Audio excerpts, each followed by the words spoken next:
Vous êtes en compagnie de Radio Taïwan International.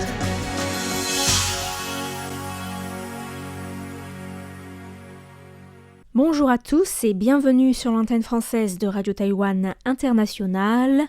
Ici Lisa Dufaux pour vous présenter le programme de ce mercredi 4 février.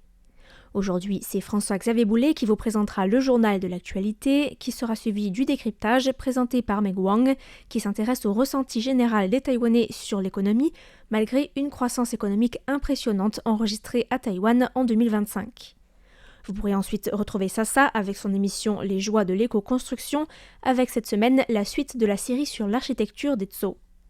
Voilà pour les ondes courtes et vous pourrez également retrouver sur notre site internet un nouvel épisode de l'heure des musées présenté par Myrion Roy sur les traditions rituelles des sacrifices impériaux sous la dynastie des Qing.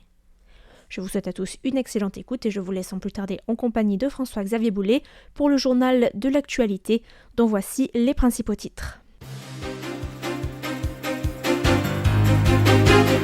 Face aux propositions communes Kuomintang, Parti communiste chinois, le gouvernement taïwanais prône le respect et la souveraineté nationale.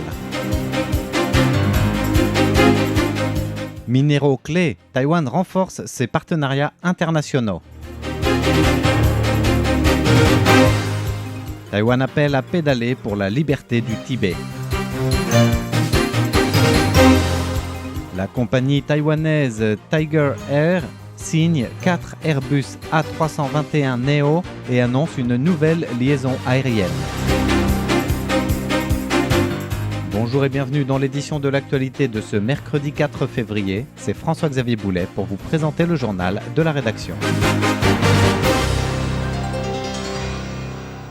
À l'issue du forum entre le Kuomintang et le Parti communiste chinois organisé à Pékin du 2 au 4 février, le principal parti d'opposition et le PCC ont formulé hier soir 15 opinions communes ressorties des échanges et réflexions menés. Ces 15 opinions communes réparties dans 5 grands domaines comprennent entre autres la normalisation des échanges entre les personnes des deux rives du détroit de Taïwan ou encore des coopérations dans les industries émergentes ou en médecine. En réaction, la Commission ministérielle des Affaires continentales s'est inquiétée de voir une confusion entre les causes et les effets, en rappelant que les tensions actuelles entre les deux rives venaient de la pression continue et croissante du même Parti communiste chinois à l'encontre de Taïwan.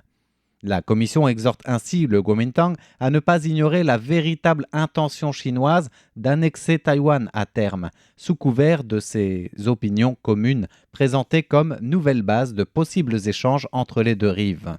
De son côté, la députée du DPP au pouvoir, Chen Pei-yu, avertit que ces propositions, présentées par le KMT et le PCC, reprennent le vocable du Parti communiste chinois et représentent aussi et surtout une menace potentielle à moyen et long terme sur l'influence de la Chine dans le fonctionnement institutionnel de Taïwan. Il ne s'agit pour l'heure que d'une entente, mais qui pourrait se transformer en projet de loi porté par le KMT et le TPP, par exemple, sous la forme de blocage budgétaire ou même en manipulant l'opinion publique. C'est cela qui représente le danger le plus grave et le plus effrayant. Faut-il rappeler que lors de la session parlementaire précédente, tous les présidents de commission du KMT sont allés en Chine avec le député Fu Kunqi et initié à leur retour des projets d'amendement visant à étendre les pouvoirs parlementaires, qui ont d'ailleurs été déclarés inconstitutionnels. Du point de vue du Kuomintang, les échanges et discussions organisés avec la partie chinoise ces 2 derniers jours relèvent de la responsabilité des partis d'opposition pour aider justement à résoudre les divergences, contrairement au mutisme et à l'immobilisme du gouvernement DPP au pouvoir sur les relations interdétroits. Face au harcèlement en zone grise, les gardes-côtes taïwanais doivent accélérer et adapter leur capacité de réaction. C'est en substance les propos tenus par la présidente de la Commission ministérielle des Affaires océaniques, Quan Pi-ling, lors d'une interview accordée à Radio Taïwan International. Elle a souligné l'importance pour l'administration des gardes-côtes de renforcer la capacité de réponse et d'adapter ses stratégies de réaction face aux nouvelles pratiques chinoises de pression et de harcèlement dans la zone grise. Par exemple, en matière de surveillance radar maritime, par le passé, nos actions en mer visaient principalement le contrôle des gros chalutiers ou des navires marchands.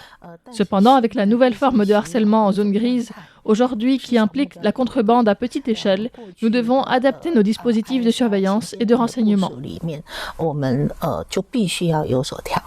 Dans le même temps, la présidente de la Commission ministérielle des Affaires océaniques a indiqué que cette situation représentait une certaine opportunité entre guillemets pour aguerrir les gardes-côtes dans la lutte contre ces nouvelles approches sophistiquées chinoises, servant même de modèle à d'autres pays. Elle a également rappelé que les quelques 8000 militaires et agents des gardes-côtes chargés de la défense côtière assuraient aussi une diversité de missions, allant de la lutte contre la pêche illégale jusqu'aux opérations de sauvetage, en plus de la surveillance des eaux territoriales taïwanaises et de la protection des câbles sous-marins. Taïwan renforce ses partenariats internationaux en matière de minéraux clés. Nouvelle priorité stratégique de nombreux pays, les minéraux clés sont aussi l'objet de tractations entre Taïwan et ses partenaires, à commencer par les États-Unis, qui ont réaffirmé leur volonté de renforcer leur coopération avec Taïwan dans ce domaine, dans le cadre de la 6e réunion du dialogue de partenariat de prospérité économique. Le porte-parole de la diplomatie taïwanaise a indiqué ce mercredi que les récentes discussions avaient porté notamment sur les chaînes d'approvisionnement de l'intelligence artificielle, mais aussi sur la question des minéraux clés. Voici les détails du porte-parole des Affaires étrangères, Xiao Guangwei. Sur la base des résultats de ce dialogue, les deux parties continueront à approfondir leur coopération avec les principaux partenaires internationaux sur les questions liées aux minéraux clés, dans le but de bâtir ensemble une chaîne d'approvisionnement sûre et résiliente. La diplomatie taïwanaise a précisé que ces opérations internationales concernaient aussi, entre autres, des partenaires comme le Canada ou encore l'Australie, que ce soit en matière de sécurité économique ou de résilience des chaînes d'approvisionnement. Taïwan appelle à pédaler pour la liberté du Tibet. Le dimanche prochain marquera le 60e anniversaire du soulèvement tibétain. À cette occasion, l'Association taïwanaise de défense des droits humains au Tibet a annoncé aujourd'hui le lancement de son action « Pédaler pour la liberté du Tibet » avec le soutien de plusieurs associations et organisations des droits de l'homme. Chaque année depuis 2004, Taïwan organise une grande manifestation à l'occasion de l'anniversaire du soulèvement tibétain et cette 16e édition entend répondre présent en pédalant pour la cause du Tibet et des libertés humaines. Outre la question tibétaine, l'action de Taïwan soutient également les pays et régions victimes des régimes autoritaires et de violence comme Hong Kong, la province du Xinjiang, la Mongolie du Sud, le Myanmar et l'Ukraine. Le secrétaire général du Réseau des droits humains pour le Tibet et Taïwan, Tashi Tsering, a souligné aujourd'hui l'importance de ce soutien qui vise à faire entendre la voix des peuples opprimés. Les Tibétains comptent comme des réfugiés à Taïwan, mais je peux exprimer ici mon point de vue. Je peux parler d'indépendance du Tibet sans risquer quelconque conséquence. En revanche, les Tibétains vivant au Tibet n'ont absolument pas cette possibilité. Peu importe les différentes méthodes utilisées par le Parti communiste chinois pour réprimer les Tibétains, malgré tous ces efforts, génération après génération, nous n'abandonnerons pas notre objectif. Je souhaite remercier de tout cœur cette terre qu'est Taïwan, ainsi que les nombreuses organisations de la société civile taïwanaise qui soutiennent la cause tibétaine. Le réseau des droits humains pour le Tibet et Taïwan organise à partir d'aujourd'hui donc une randonnée à vélo tous les mercredis jusqu'à la date commémorative du 10 mars prochain. Tiger Air annonce une nouvelle liaison aérienne entre Taichung et Okinawa et l'acquisition de 4 Airbus A321neo. La direction de Tiger Air Taiwan a signé au Salon aéronautique de Singapour un accord avec Airbus portant sur l'achat de 4 appareils Airbus A321neo et 4 options supplémentaires dans le cadre d'un plan visant une flotte de 30 appareils de nouvelle génération d'ici 2033. La compagnie aérienne low cost, donc à bas prix, exploite actuellement 17 appareils A320 de type CO et Neo. Grâce à la signature pour les A321neo, les tout premiers de la compagnie Tiger Air, la compagnie pourra poursuivre la standardisation de sa flotte actuelle tout en réduisant ses coûts de formation, de maintenance et d'exploitation. Par ailleurs, Tiger Air a aussi annoncé qu'à partir du 30 mars prochain, Elle desservira un nouveau couloir aérien entre Taichung au centre de Taïwan et Okinawa, avec 2 vols par semaine dans un premier temps. Il s'agit d'ailleurs de la seule compagnie aérienne à relier Okinawa depuis les aéroports taïwanais de Taoyuan, de Taichung, de Tainan et de Kaohsiung. Taïwan réimplante son pavillon de l'Expo universelle d'Osaka à Chiayi pour le Festival national des lanternes. Le succès du pavillon taïwanais Tech World lors de l'exposition universelle d'Osaka l'année dernière a incité le gouvernement taïwanais à répéter l'expérience en le réimplantant à l'identique à Chiayi à l'occasion du Festival national des lanternes qui se tiendra du 3 au 15 mars prochain. Le Premier ministre Cho Jong-tai a expliqué aujourd'hui que l'objectif était de rendre accessibles aux Taïwanais les réalisations technologiques et culturelles du savoir-faire insulaire en le repensant entièrement pour l'adapter au site du Festival des Lanternes. Écoutons ses explications. Nous utiliserons des projections pour reconstituer intégralement l'apparence et l'esprit du pavillon.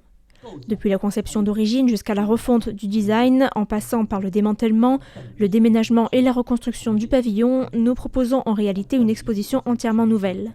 Ce projet est un véritable défi qui nous permet de recréer le pavillon Tech World à Taïwan chez nous. Le Premier ministre a précisé également que le hall d'exposition couvrait 3 zones principales autour des thèmes de la vie, de la nature et de l'avenir, affichant alors la diversité, la créativité et le dynamisme de Taïwan.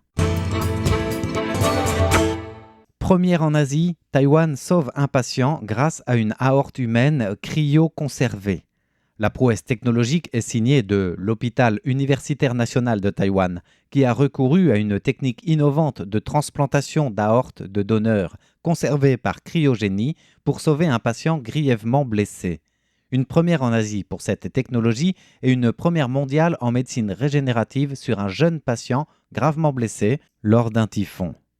L'hôpital universitaire national de Taïwan a indiqué aujourd'hui en conférence de presse que le processus de reconstruction trachéale est l'une des interventions les plus complexes en chirurgie thoracique et que l'option des trachées artificielles imprimées en 3D n'offrait finalement pas la même fiabilité qu'une greffe d'aorte humaine cryo-conservée. La technologie innovante s'appuie sur les avancées d'une équipe de chercheurs français qui ont démontré que l'aorte d'un donneur pouvait se différencier naturellement en cartilage et en muqueuse trachéale après la greffe, selon leur étude de 2018. D'ailleurs, l'équipe taïwanaise a réalisé sa toute première intervention en 2021 et a mené depuis 6 opérations similaires avec des résultats complémentaires et des recherches qui ont été publiées dans des revues scientifiques internationales spécialisées. Bien, c'est ainsi que s'achève le journal de l'information de ce mercredi 4 février qui vous était présenté par François-Xavier Boulet pour Radio Taïwan International. Bonne suite de programmes en notre compagnie.